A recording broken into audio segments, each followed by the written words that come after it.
welcome everybody to the Codex Stations Comic Character of the Week, where we take one character, give you that deep dive on that character, give you all the must-read stories, the top covers, the badass moments, and so much more.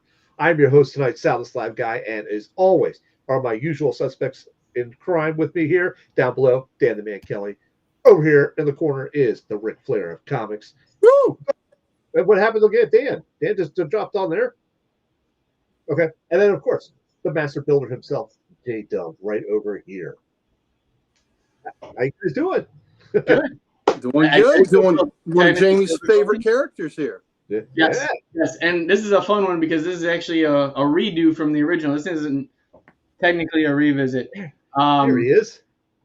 We had no one really knew, but we had some technical difficulties with the very first episode that we ever did of it. Right. What were the difficulties? The difficulties were we were about this big on the TV screen. Okay. Right. I don't know if that was my edit or if that was Tim's, but one of us messed up and didn't catch it. So we're bringing it back. All right. Welcome back, Dan. You dropped off there as I was introducing you. But yeah, I don't know what happened. My computer just... Dan was building suspense because he was building. The audience knew that we can't even start a comic character of the week without Dan's information. And the times he hasn't been here, he's had to forward the information because we cannot begin the show without his sage input. Yeah, I build suspense every time I speak when people are in suspense. If I'm going to say something rational, coherent, or just plain insane. Well, you're wearing the Joker shirt, which is very appropriate. The Joker with a head wound. Yep. All right, Dan. Oh, sorry, my daughter. That's. I was like, he drew that on, didn't he? Yeah. I forgot that was on there. One of my badass moments that happened to the Joker, courtesy of that guy. So you were just you and her were being very prescient there, Dan. There was a lot of similarities, let's just put it that way, going into this episode. And I think everyone's got the same kind of feel. I can't wait to hear what everyone has to say. Yep. All right, Dan, why don't you go ahead and give us the intro on this guy? All right. Well, he kind of had two first appearances. His first appearance was in March 1983 in Batman 357. Thank you, Chris. My wife bought this for me. Yeah. She knows how to shop for you, buddy. What'd you say? She knows how to shop for you, my friend. Yeah. March 1983 in Batman 357, created by Jerry Conway and Don Newton. That's when he first appeared as Jason Todd, who, I'm sure we'll get into a little bit, but was much different than the Jason Todd we all came to know. Originally, he was literally just a carbon copy of Dick Grayson. The origin was essentially the same. He had blonde hair that he dyed black so he could look more like Grayson, but we'll get in that. And then as Red Hood, he first appeared in Batman 635 in February 2005, created by Judd Winnick. Awesome. Yeah, this is a good wow. One. That's a hell of a collection. Yeah, I hope you enjoy it. So his origin, like I said, the pre-Crisis on Infinite Earth's origin was very similar to Dick Grayson. It was clear they were just recreating him to give Batman a new Robin. His origin that most everyone knows is the post-Crisis on Infinite Earth's origin, where he was an orphan that was caught by Batman trying to steal the tires off the Batmobile. He became the second Robin, but he had a bit of anger management issues and didn't listen to authority. And he was later murdered by the Joker, as determined by a fan poll. And as an interesting side note, they also drew pages where he had lived, and they released that issue, the alternate issue, a few months ago. Currently a miniseries running that is based on if he had survived. So if you're interested, you can go check that out. And that's Dick Grayson, by the way, so we don't get demonetized for that one. That is pretty funny, Mr. Keith. I like that. Yes. Yep. Anyways, so He was resurrected when Superboy Prime altered reality by causing a temporal ripple while punching the barrier that kept him separated from the rest of the universe, him and a couple others after the end of Crisis on Infinite Earths. He spent a year in a coma, and then he was an amnesiac. He was taken in by Talia al Ghul, who restored his health and memories using the Lazarus Pit. As far as powers, he doesn't have any powers, but he's a world-class, like most of the Batman family, he's a world-class athlete. He's skilled in many fighting techniques. He's a trained detective. He's an expert marksman. He's an expert with multiple forms of weaponry and just kind of an all-around badass.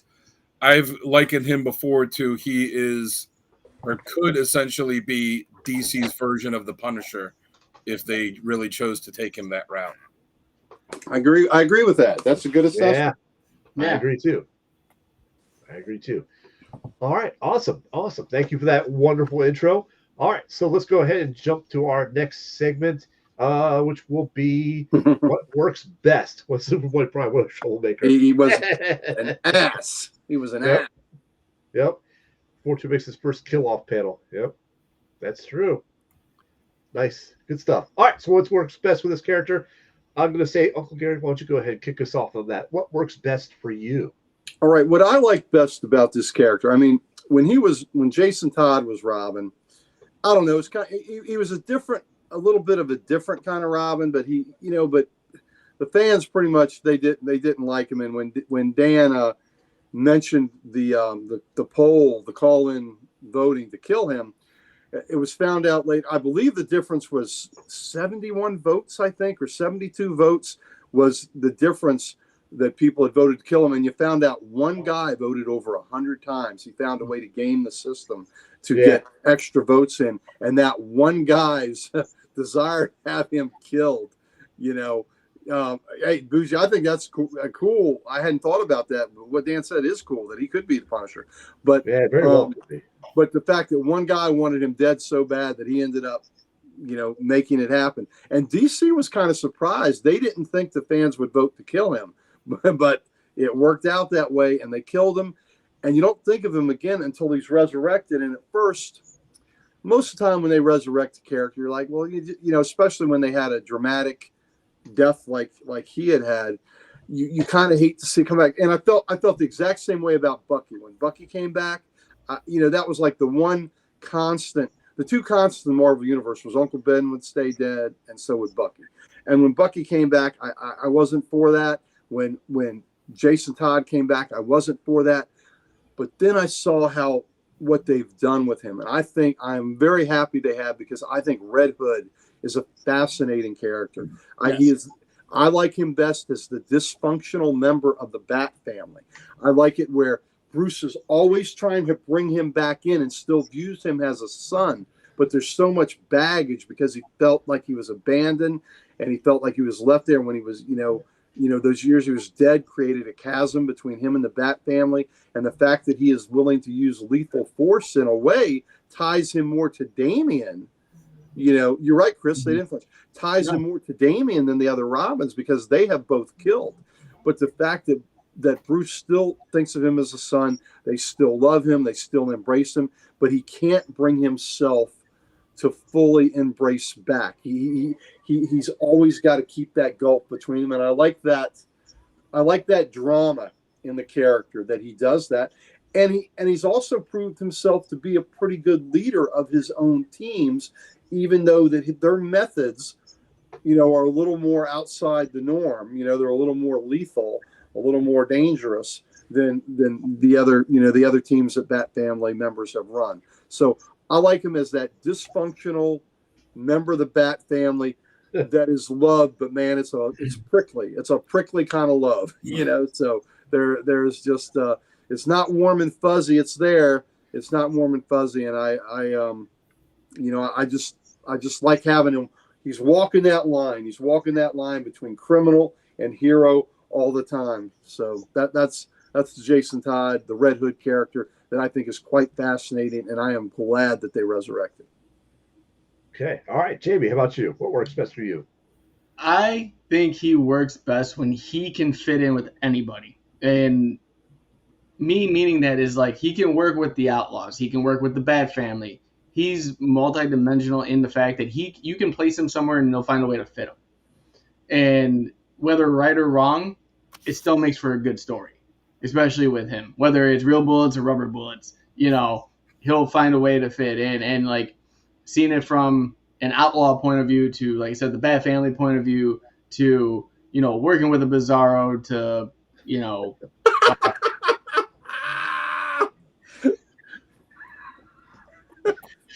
oh God. Yeah. Prickly love. but overall, when not making him just one dimensional, not just being a straight killer or being, on the side of the Bat Family. He is an anti-hero, but he still has different sides that can be worked out. Okay. All right. Very good.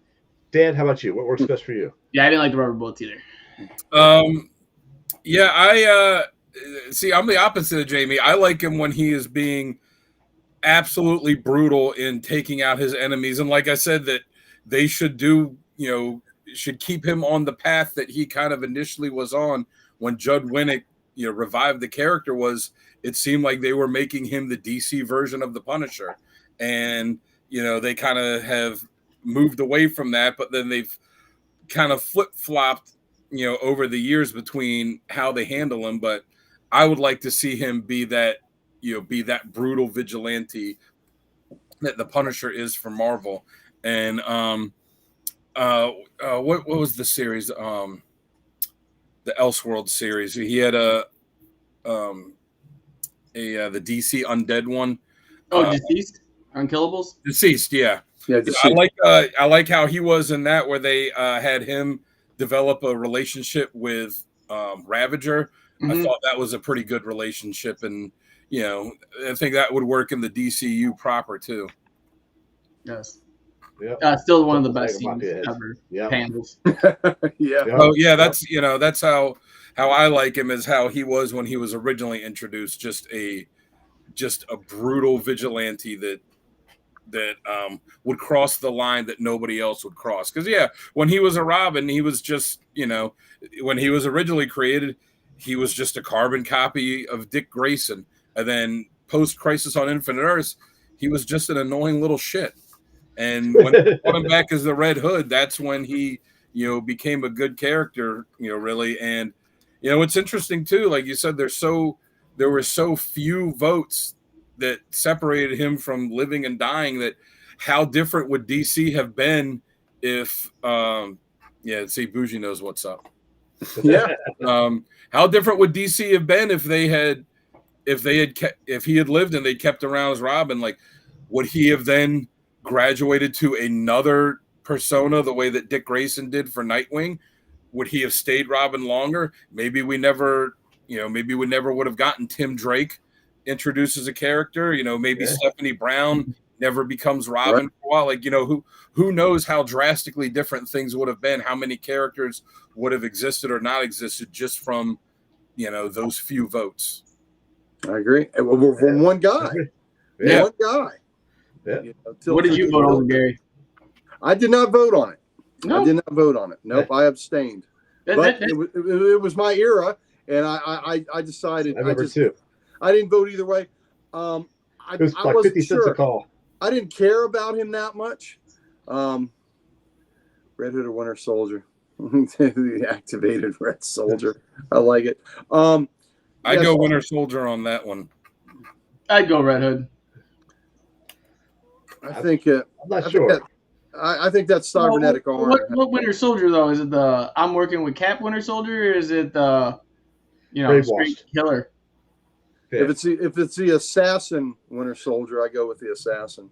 Yeah. I mean, there's two ways you can play it for both sides. Yeah. I mean, I think that I like the idea of him being DC's version of the Punisher, but I think editorially that would be hard to deal with, because if he was DC's version of the Punisher and he just killed all the bad guys he could, then that would make him, with Batman would know. Batman, that would make him Batman's biggest adversary, ahead of the Joker, and because that would be on Batman's head, all the crimes that Jason would commit like that. I think that would diminish Batman's mystique if there was a killer that he had a hand in creating and he wasn't able to ever stop him. Yeah, but that's kind of I guess the Joker's like that in a way, right? But but the Joker, we know the Joker kills, but nobody kills like the Punisher kills. And if Red Hood is killing like that, then that's that's pretty tough. So I think it would be cool for the character, but I don't know. I think maybe editorially they won't do it because of the blowback that would have against Batman's character. Right. Sam, what do you think?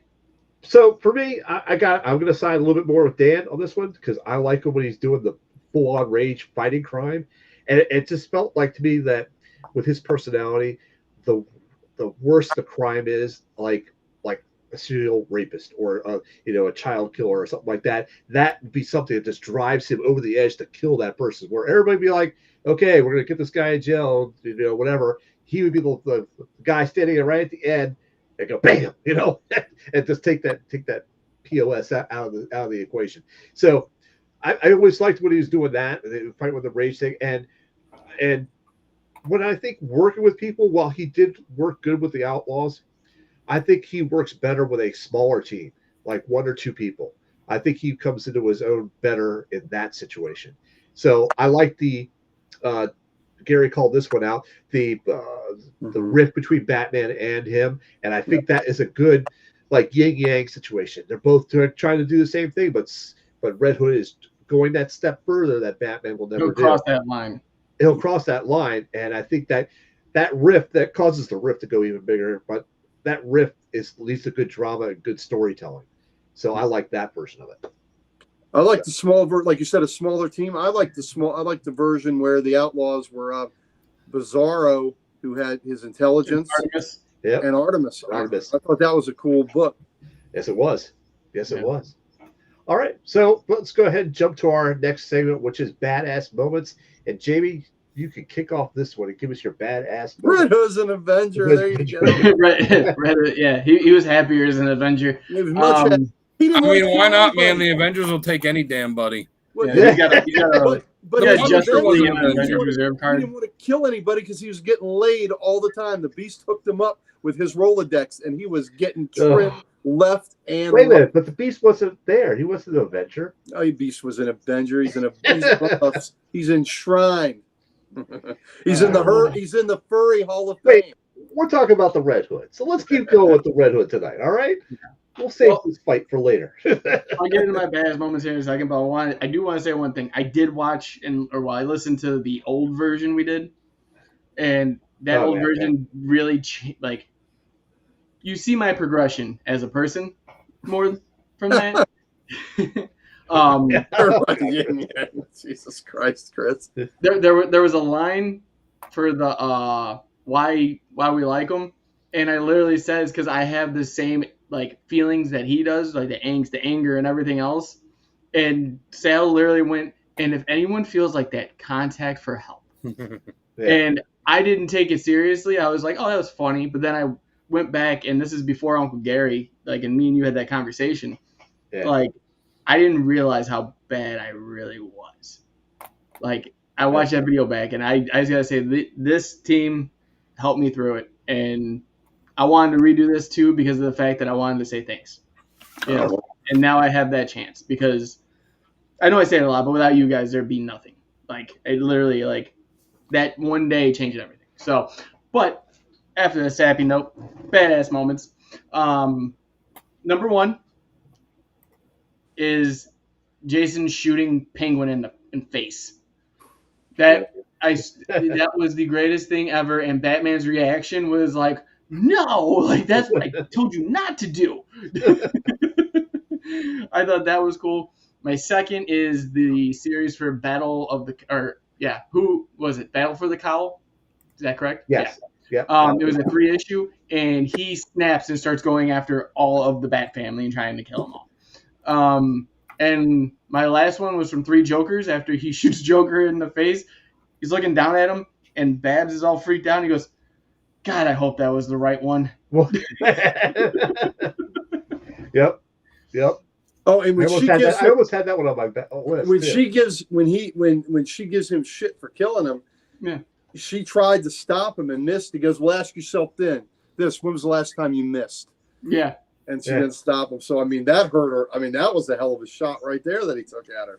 Yeah, When was the definitely. last time you missed? Well, thank you, Keith, in the chat. I know it's been it's been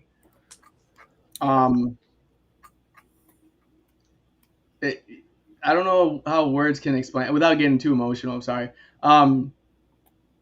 Like just thinking about going to Baltimore next month and where I was to where I am now, I could never thank everybody enough. And that goes in with the chat too. Like you guys have been there through everything, and trust me, there was a low time, and then Uncle Gary came on and said one sentence, and everything changed.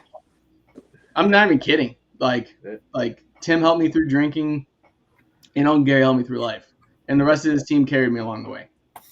So, Right time, right place, man. Right time, right. Dan, we love you, brother. We're still duct taping him to a light post in Baltimore, right? oh God, yes. Oh wait, I'm sorry, I said that out loud. No, I'm in. Do it. I want that photo. We need to start getting viral here. Like So that means we're not going out drinking and clubbing down on the block. I'll have a beer too.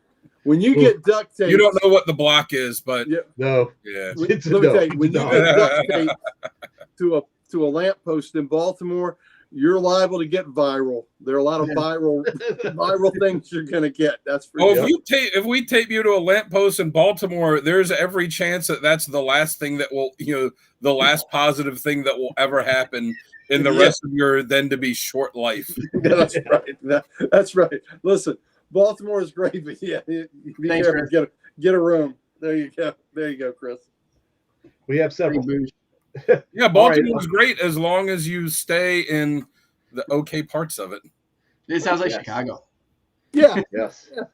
Yeah. Just gotta, Fabulous, Mr. Keith. Awesome job. Congrats.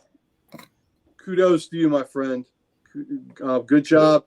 Keep up the good work, and day by day, brother. All right, Gary, you're next. I was going to say it's a line, not to toot my own horn. It's a line I wrote in one of my songs on my first album that is something I always reflect on. I wrote the line, each day above ground is a victory. Yeah. So sometimes you just got to look at it like that.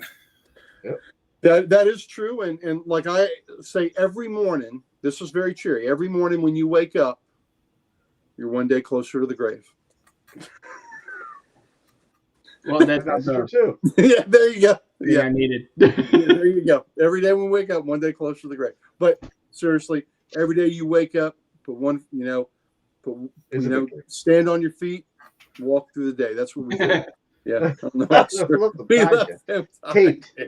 Duct taped. Yeah. Not tied. Yeah. Duct taped. He had a red hood on. Could you see that? Put a red hood on. All right, who's next? All right, it's Uncle Gary. Go ahead. Okay, all right. So all we're going to talk about is Red Hood, but I'm going to give the Jason Todd, the young man, a little bit of love as a young man. What is more ballsy and what is more badass than stealing the tires off the Batmobile? I mean, come on. That he knew whose car that was. He knew that the bat symbol was on the hubcaps, and the little shit was stealing the tires off the Batmobile when he got caught by the man. And then when he got caught by the man, he didn't cower in fear. He's a little punk about it. So I think that's a badass moment when you try to rip tires off the baddest set of wheels driven by the baddest dude in town. So I'm gonna give him love there.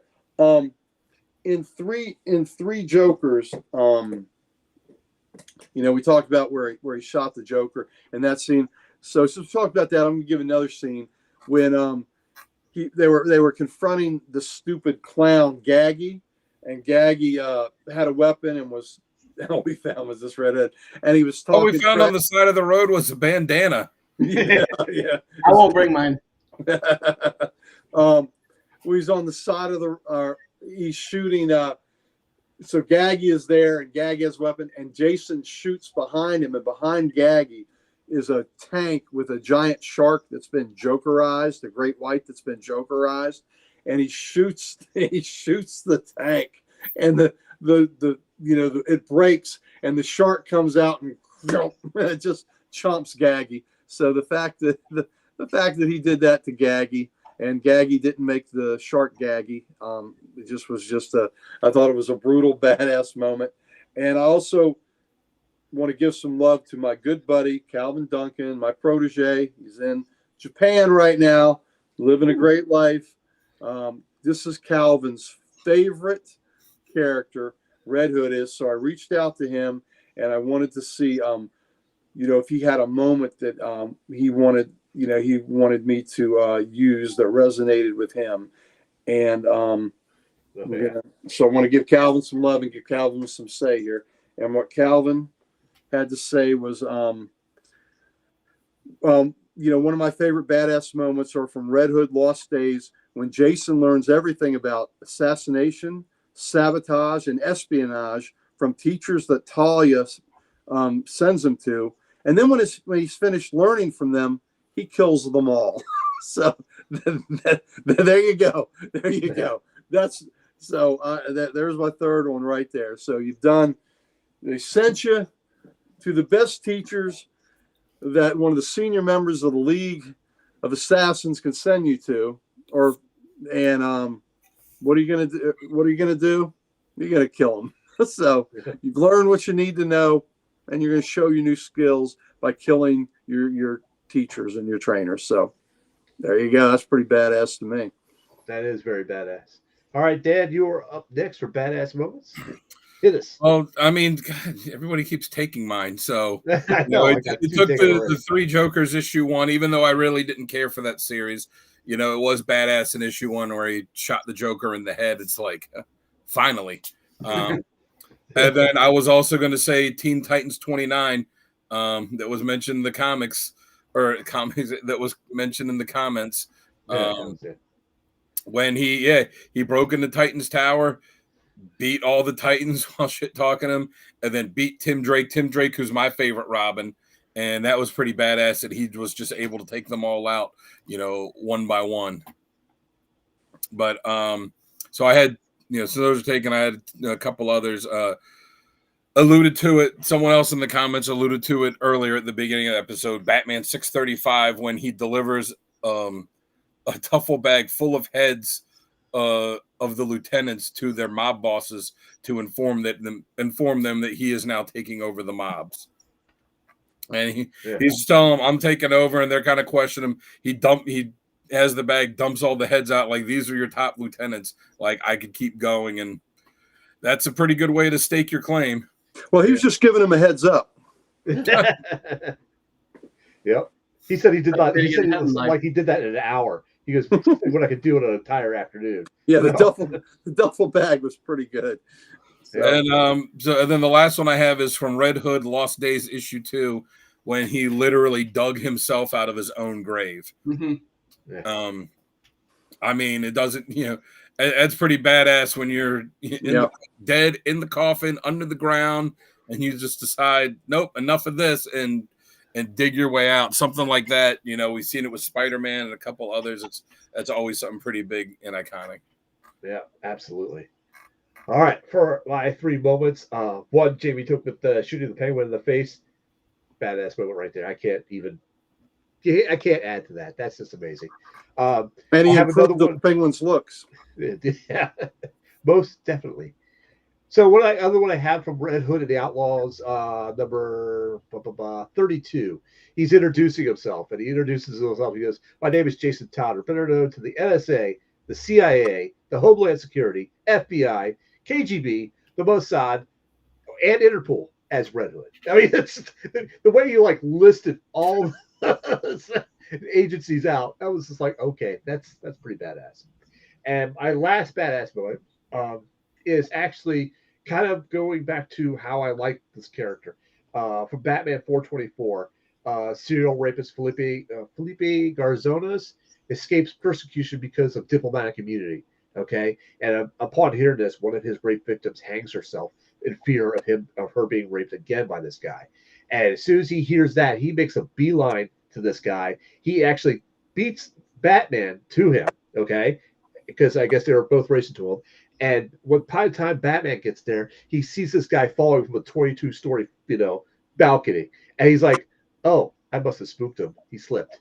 It's like, sure he slipped, but okay. That was just pretty badass for me. But that's how I like him. That's how I like him, the enraged crime fighter type of thing. I could see him quoting Samuel Jackson. Hell yes, they deserve to die, and I hope they burn in hell. Yeah. Yep. Yeah, he slipped. Yeah, that's another one Calvin had, was that he slipped. And he also had, Calvin also had one from the Cult, where Robin is trying to get a Batman who's been damaged by a fear agent, and there's a whole bunch of people in the sewers confronting them with weapons, and he says, "Let's party," and he takes them all on, by himself. So he's a pretty cool character. Three Jokers was a book that I liked, but I didn't like. I mean, there were a lot of moments I really liked. I thought there was a lot of good character stuff with Red Hood. I liked the empathy between him and Batgirl.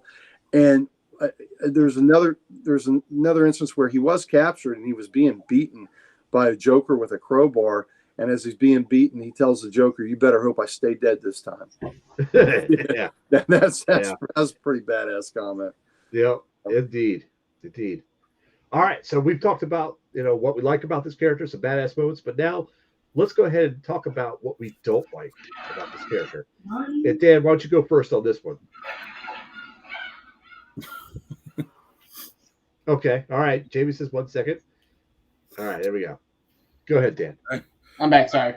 All right. I kind of alluded to it earlier. I don't like how they softened him up from the killer he was when he was first introduced. And not just that, but they've kind of flip-flopped him from, badass, remorseless killer to, I'm going to try and conform to the Bat family, to killer, Bat family. And it's this kind of back and forth of him wanting to be part of the family, but not wanting to be part of the family, and them trusting him, but them not trusting him. And, it's just, if it was one thing and it changed and then it went back once, okay. But like the status quo changes too many times. Like I said, I like him as essentially DC's version of the Punisher. And then it would also, Bruce is already conflicted about him because you said as we said before, he feels the guilt over what happened to him originally, that he failed with him in a way that he didn't really fail with the other Robins, with Dick, Tim, even with like Stephanie, with Damian. Like he was able to kind of redeem all of them, get them on a better path, and he wasn't really able to do that with Jason. He's the black sheep of the family. Just have him go full on DC Punisher, and then have Bruce be super conflicted about how to handle it all the time. Yeah, absolutely. All right, Gary, go ahead. You're next. There we go. Survive Infinity 0088 agrees with you, Dan. Very good. I like, what I don't like with the characters, what they did to him recently in the Catwoman war thing, where Batman dosed him with a fear toxin, right? And made him, like schizophrenic scares. Yeah, right. Every time he did something, his adrenaline peaked. Right, that's what it was. The fear toxin came in. Yeah, and so I just thought that was stupid. And then a series where I thought that it would elaborate on that, The Hill. I don't even know what I mean. That series is almost unreadable to me. So whatever's going on with him recently is what I don't like about the character. I mean, I really think the character is quite interesting, and I think I really like how he's different from anybody else in the Bat family, and he's their problem child that they always have to rein in. Where Damian's a dick, but they pretty much stopped him from killing. Red Hood is just, they just never know whether he's going to kill somebody or not, and he's always that wild card. So I like that. But the recent developments in the past year with the character is what I have not liked. I'm all for that. Yeah. Though if I break into DC, I'm stealing so much shit. All right, Jamie, you're next. What do you got? All right. So mine's a twofer because it goes with both parts. So I hate the new costume because it reminds me of just a rip off of Casey Jones from Teenage Mutant Ninja Turtles. Literally. Did Archduke post that picture of the cover character today? No, that was a different one. They changed his costume too much. He's like the Wasp. We talk about him being the Punisher of the DC universe. He's like the Wasp of the DC universe. Yeah. Every time you see him, he's in a new suit. I like what he was the first time he appeared. That cool red helmet, the black leather jacket, the black shirt. At first, they were just changing the jacket. Yeah. The black pants. Just he had a badass look to him then, and nothing they've done since then, in my opinion, has been able to top that. No. But I mean, to me, it's like an upgraded version of the Casey Jones look, but it still feels like a ripoff to me. Like I just don't feel like it's ever gonna really work. He'll revert back at some point. But with that, there's a misconception, and he finally told everybody in Task Force Z, is that for some reason writers too, I don't know why, think that the crowbar killed him. No, it was the explosion, and he says that the crowbar never killed me. It was the explosion. It was the bomb. That's right. Yep. So that's the thing. That's the two things I hate. I hate the fact like everyone thinks he carries the crowbar because that's like signifies what killed him. It's like it's not. If that was the case, he'd be carrying a bomb. Like, yeah, very true. Very true. All right. I guess for me, what I don't like is pretty much what you guys have said with the softening down, the rubber bullets, the whole 9 yards with that. I don't like that.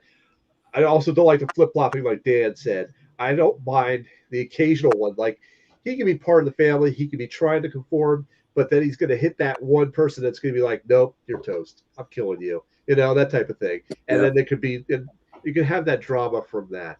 But they flip flop it too much or too fast. I would say, like Dan was saying. And it doesn't work. So have him go down this path, but have him stray off course, just a little bit, come back, go back on the course for a while, and then maybe stray back off again or something like that, And so I don't like it when he's on too big of a team. I think when he's on too big of a team, I think he's more of a background character. The 3-person team, like with Artemis and Bizarro, awesome story, really good. Anything bigger than that, I think I didn't like or I didn't enjoy. So, and I think I even enjoyed the Starfire and what do you call it? Arsenal, the first volume. Yeah, the Outlaws. Yeah. So I think it makes sense for him to be on a small team like that because one of the disconnects that he has with Batman is he feels like he wasn't treated as family like the others were, and so it makes sense for him to be out there finding his people that are his family. Yeah. Yep. All right. So on to our next segment, which is top covers. And Jamie, you're going to go ahead and kick us off for top covers. Let me pull up the thing here so I can go ahead and show your top covers. Let's go to top covers. And top covers? There you are. Top covers. Top covers. Yes. So I have first Batman 638. This is the only cover I don't think I own variant wise, but I love it because it's the flip of Batman taking off the helmet and you see Jason Todd's face in the hood, where in this one it's Batman's shocked face looking back. Yep. Next up I have Red Hood and the Outlaws number 25. This is the B variant of it. I love it. It's him fighting Batman. They're falling and they're still just punching each other in the face trying to kill each other. And you got his Robin costume there in the bottom. Yep. Yeah. Well, right, and it's a juxtaposition of a Death in the Family's famous cover. Yeah. From the trade. Yep. Yeah. Mm-hmm. And then lastly, I have Red Hood and the Outlaws number 17 from Death of the Family. Aftermath, and it's basically the mirror image of what happened in Death of the Family, where he's carrying Robin, but you see that in the blood at the bottom, rather than, or the reflection on the bottom, and you see him actually carrying him as Red Hood on top. Yep. It's almost like Batman failed twice. Right. Yeah, it is. Cool. It's a good point. All right. Uncle Gary, you are next. And there you are. All right. Yeah. Oh, So let's start the one on the left that we did before. That's that Batman 638. That's the C cover. That was the cover. That was a variant cover. And like Jamie had said perfectly, that's a flip side of the image that was on the A cover. And I love seeing Batman's shocked face in the hood and the mask. I think that's fantastic. The center cover, I mean, I needed to give him some love as Robin, and that's when he was fully introduced by Robin. The cover on the left was by Matt Wagner. Let me give him love. So the one in the middle is by Ed Hannigan and Dick Giordano, and that's where Jason Todd was introduced as Robin. I think that's just a classic Batman and Robin cover, and I just that right there is 4-color comic goodness right there. Batman, Robin, the Boy Wonder. So it's just you look at that, and that's what most everybody thinks about. The general public thinks about when you say Batman and Robin. That's an image that they would all identify with. So I love the simplicity of it and the the nostalgia of it. So love that. The Red Hood #1, the Lost Days. That is also a variant cover. That's the B cover. That's the Matina cover, isn't it? What'd you say? That's the Matina variant. Yeah, that's the Matina variant. That is an awesome cover. It's kind of like got a little impressionistic vibe going on, where it's not the fine lines with the paint. It's got a little, a little bit of the blur to it. And I love the bat signal in the background, the gun in the foreground, and that vicious shiny hood he's wearing. So I just think that is the cityscape behind him. I just think that is an awesome cover. So kudos to Matina on that cover. So those are my 3. All right. Dan, you are next. And here we go. Oh, that's good. Oh, that's good. I love that one. all right. So, thank you. So we'll start all the way in the end. It's the Batman Annual 25. It is, like you said, the homage to the Death in the Family, but it's him obviously as the Red Hood. And I like how, the cover is all essentially shades of black and white and red. The middle one is red variant for Red Hood and the Outlaws #26, and I believe isn't there a Nightwing? Yeah, I have them both on the wall behind me. Version of this too, yeah. And I just love the perspective of it, where it's looking up at him. His face is all in the shadows, and his body is, the bats that are flying apart from him. But then the way he's holding the helmet, and the helmet, is kind of half the helmet and then half like a skull that's dripping blood. That's just such an awesome cover. Yeah. That's actually my favorite cover, but I knew someone was going to pick it. I think I used it the last time, so I tried to figure out different ones this time. Nice. And then Deathstroke issue 16, a badass fight between them, and then just the the cover where Deathstroke's got the knife to his throat. He's got the gun to Deathstroke's head. They have not exactly the same look, but with the masks the way they are, they're kind of similar. The artwork on it is fantastic, and that's a cover that if you saw that on the shelf, you would have to pick it up, and like, I gotta check this issue out and see what's happening in there. Yep, I agree. That is a great conflict cover. Yes, indeed. All right, so let's go ahead and jump to my covers. And where was that? Here I am. All right, here we are. Yeah, bougie. The face off Deathstroke is pretty rad. All right, so let's start with the far left one. Red Hood, the Outlaws. This is during the DC Rebirth, issue #7. I like that. It reminds me of The Walking Dead Yep. type of thing. But Yep. yeah, he's got the gun right. It looks like a kryptonite gun bright. I was gonna say it color. reminds me of Mice and Men. Oh, very true. Yep. Yeah. Pretty, Look the at pretty you kitty being all. George. Look at you Well, being you know all, what? you The know. relationship very much was like George and Lenny. Yep. Yeah. Yep. All right. So in the middle there, I got the three Jokers. This is the variant cover, the B version. This is by Jason Fabok. Great cover. Great cover.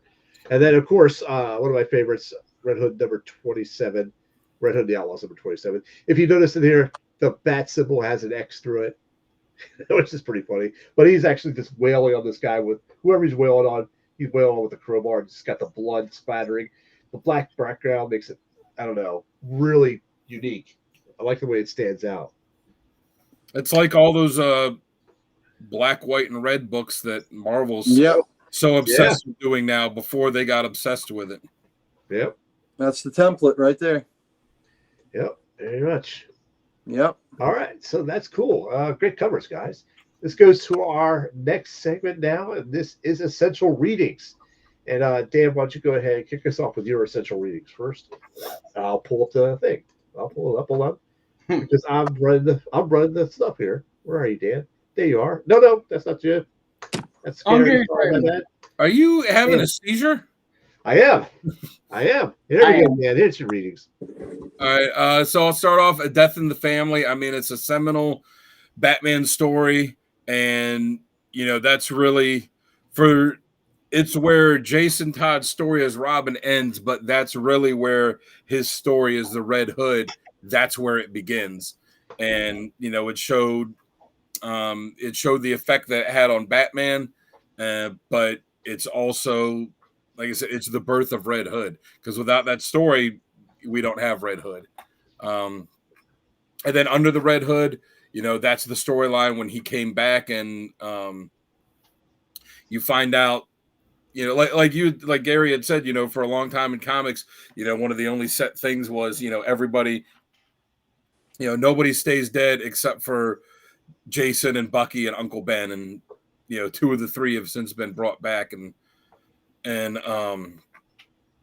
so this shows him coming back, and I thought it was a really interesting idea, the way that they did it, and I just wish they would have kept the character as the iteration they have of him there.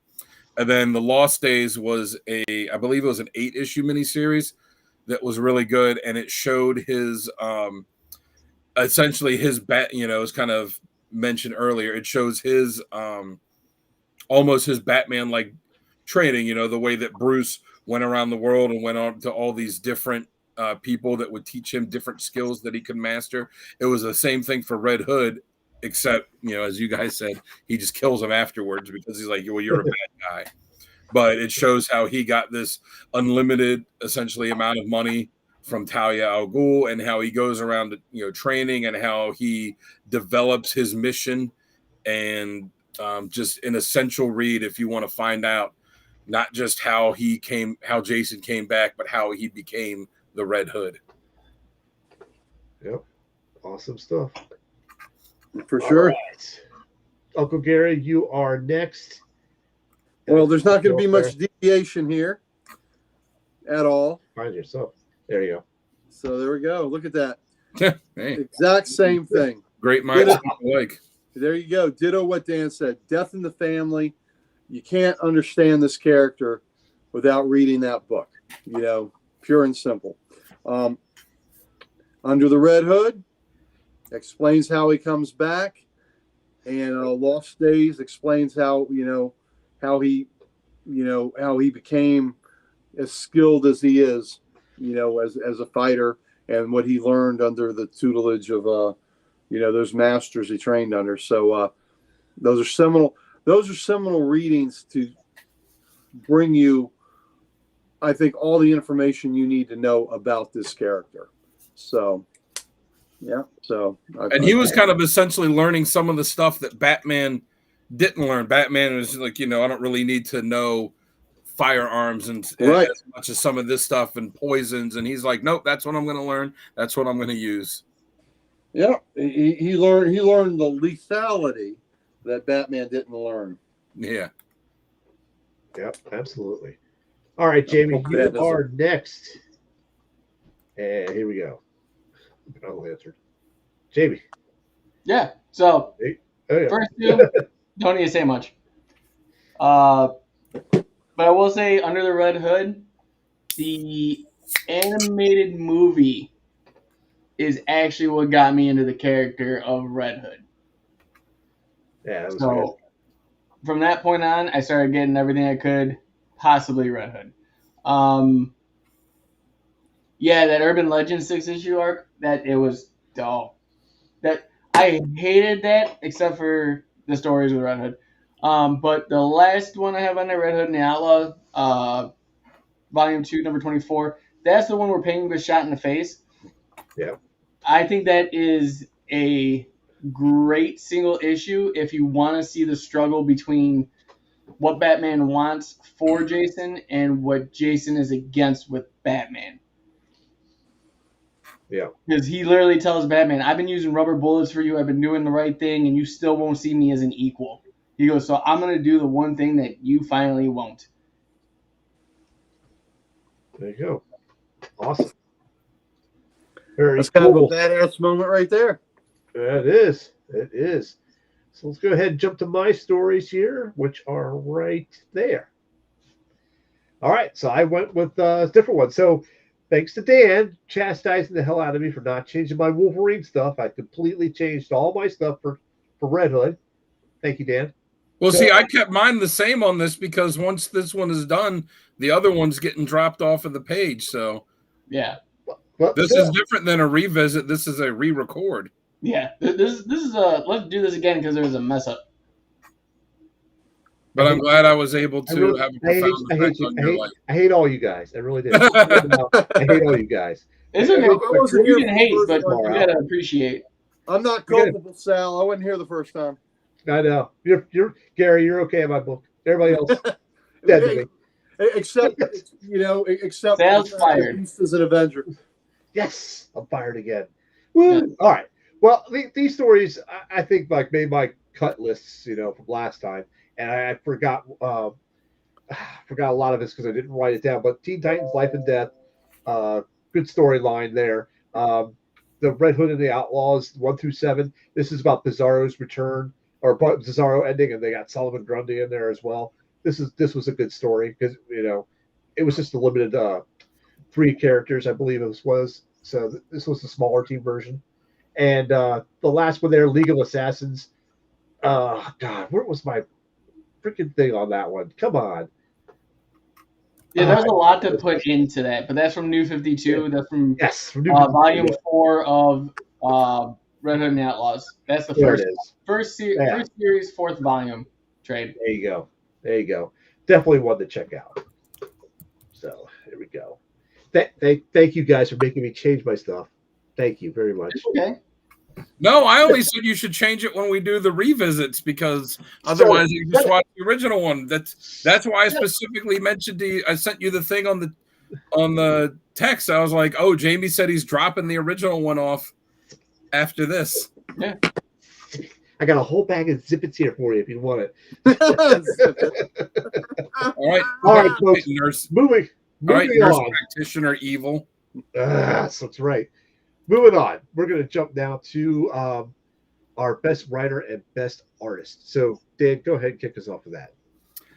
Well, for best writer, I've said it. I like the original iteration of the character, so I'm going to go with Judd Winnick. He, created the Red Hood version of Jason Todd. He, wrote him for 2 of my 3 essential readings for Under the Red Hood and for Red Hood: The Lost Days. So that's the version of the character I like best. So that's who I'm going to go with. For artist, even though as I stated, I didn't really care for the 3 Jokers book. I mean, it had some good moments in it, but I just hated the premise of the idea of there being 3 Jokers. I hate this premise or this idea that DC is like, we have to give the origin of the Joker. Like, we don't need it. But that's another thing that's another episode. But with that said, Jason Fabok just absolutely killed the artwork on there. It was spectacular, and especially the way that he drew Jason, just phenomenal. So I'm going with Judd Winnick and Jason Fabok. Though I would think it would be kind of cool to see, as I said, I like the idea of him being DC's Punisher. Wouldn't mind seeing Garth Ennis write him. Oh yeah, There's pretty definitely. cool. All right, Gary, how about you? All right, well, ditto again for what Dan says. Judd Winnick, you know, he shaped this character and took this character they resurrected into something that was really interesting. So for that, you know, that was yeoman's work right there, to make a character that I didn't think should be brought back from the dead, make him something that was really interesting and worthwhile to have around. So, you know, he put that into place and into direction. So Winnick, and also I like Jason Fabok. I think he did a fabulous job on Three Jokers. That is a beautiful book to look at. Fabok reminds me a lot of Gary Frank. I think the styles are similar, you know, and I'm a big fan of Gary Frank's work. So, you know, I'm going to go with that too. And I also think that he would do a pretty cool, that Ennis would do a really cool Red Hood book. That's for sure. But Winnick and Fabok for me. You think Fabok took inspiration of Rook from the helmet from Red Hood? Because you can see a lot of similarities. Well, you know, I guess he's used to creating hooded characters, so maybe so. But he gets a lot of different helmets to draw in Rook, and man, I'm digging Rook. I love Rook. Yeah, that might be my series of the year when we do awards. Yeah. Yeah. All right, Jamie, you're up. Go ahead. All right, so I do like the Winnick run, but I gotta go with Lobdell on this. He wrote over 100 issues of Red Hood. You think he'd know the character better than anybody. And then for my artist, I'm going with an unknown. I'm going with Dexter Soy. I thought he did an amazing job drawing him throughout the whole series, other than the fill-ins that they had. But for volume 2 of Red Hood and the Outlaws, I thought he hit him spot on. Okay, very good. All right, for me, for best writer, I could go with Winnick, but I actually went with Scott Lobdell as well, and I'm in Jamie's fence on that one. Jamie's side of the fence on that one. But for artist, I went with Fabok, which is, you know, goes with Dan and Gary. So that's how I have it. Yeah. All right, awesome choices, guys. Very good choices, very good stories, top covers, badass moments, the whole 9 yards. Any final thoughts before we wrap this one up and put it to bed? Yeah. Anybody in the chat got anything they want to bring up? I would say it'd be cool to see like an Elseworld story where he became DC's Punisher. I do agree with that, but the purple helmet. Down, soldier. I still think main continuity wise, like he's good where he is right now, except for the Hill, like that. I don't know what the hell that book is almost unreadable. After Joker War, and Joker War happened 2 years ago. Yeah. Bougie, if you're talking about the Manhunter series, the one from the early 2000s that had Kate, yeah, that was a great series. That was such a great series, and it was a great series from beginning to end. There was no, there was no lag in it. So yeah, that would be a good choice to write the Red Hood. Yeah, I agree with that. That was an exceptional series. I think the Red Hood, like, I wouldn't mind seeing them give him an ongoing title, but it being just him and him getting out of Gotham and like, you know what? There's enough guys here doing this. I'm going somewhere else. I don't have to be under this watchful eye. Like, I'm not going to Gotham. I'm not going to Bloodhaven. Like, there are other places. But like, give him like a Bloodhaven that he can do his own thing. You know what I mean? Kind of like what Nightwing did. I would kind of like to see him as a almost how Ghostmaker is a character they haven't done anything with in a little bit, but almost how Ghostmaker was going like around the globe doing stuff. Like, I wouldn't mind seeing Red Hood doing something like that. Right. I think part of Red Hood's psyche, though, is he stays fairly close because even though he would deny that he wants it, he wants that connection with Batman. Oh yeah, he wants to be. He craves being accepted. Yeah, he craves that acceptance. So I don't see him going too far away, because even though he's doing everything to not get it, he wants it so bad, and he feels like he's not a real part of the family, and he wants that, but he's self-destructive in how he goes about trying to get it. So it's part of his troubled psyche. Yeah, I agree with that, Gary, 100%. All right, folks, I guess we can go ahead and wrap this one up, put it to bed, and close the books on Red Hood. Thank you guys for joining the chat. Thank you guys in the chat for joining us, giving all this great stuff to talk about. Guys, thank you for your top stories, your awesome covers, your badass moments. 100% love you guys. You guys are awesome.